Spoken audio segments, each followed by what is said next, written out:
Mahigpit ang seguridad na ipinatutupad sa Maguindanao. Kamustahin natin ang sitwasyon doon. Magbabalita live si June Veneracion. June. Atom, exact location namin dito sa Dato Pindirilang Elementary School, dito sa bayan ng Dato Saudi, Ampatuan, Maguindanao del Sur. Ito yung pinakamalaking voting center sa buong bayan. Atom, dito sa paligid ng eskwelahan, may tatlong tangkeng nakadeploy, dalawa sa harap. Merong isa sa gilid, bukod pa dyan sa napakaraming sundalo at pulis na nakadeploy din sa loob at labas nitong eskwelahan. Paano ba naman kasi, Atom, itong lugar na ito, itong voting center na ito, lagi na lang nagkakaroon ng gulo tuwing may eleksyon. Sabi nga ng mga sundalong nakausap namin dito noong nakaraang eleksyon, may mga pinutukan ito ng grenade launcher, may mga saksakan, may suntukan ng mga supporter ng mga magkakabilang panig ng mga tumatakbong kandidato. Kaya talagang tinututukan nila ito. Bago ka makapasok dito sa loob ng eskwelahan ay grabing inspeksyon yung ginagawa ng mga pulis at sundalo. Sa buong probinsya ng Maguindanao del Sur ay mahigit 3,000 sundalo at pulis ang nakadeploy.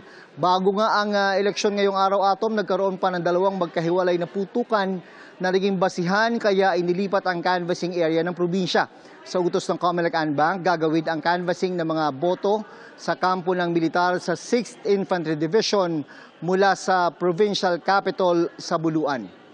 Mula rito sa Maguindanao del Sur, ako si June Veneracion ng GMA Integrated News. Dapat totoo para sa eleksyon 2025. Maraming salamat, June Veneracion. At ito na nga, di ba, yung si June Veneracion na doon nga siya sa Maguindanao, no? At sinasabi, meron tayong maraming areas of concern ngayon, no? Yung tinatawag na hotspot, 386 ang cities and municipalities nationwide na tinatawag nating areas of concern. 3 ang classification, may red, may orange, may yellow. At ang mga top areas of concern ay Lanao del Sur, 35 out of 40 LGUs dyan ay top area of concern. Tapos Negros Oriental at yung Maguindanao del Sur. Lahat ng 24 municipalities ay area of concern. Kaya tama lang yung reaksyon ng armed forces, 3 tangke.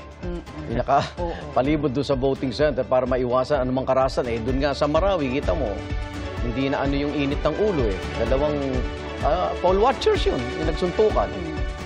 Kaya kailangan maging maayos pa rin ang ating eleksyon.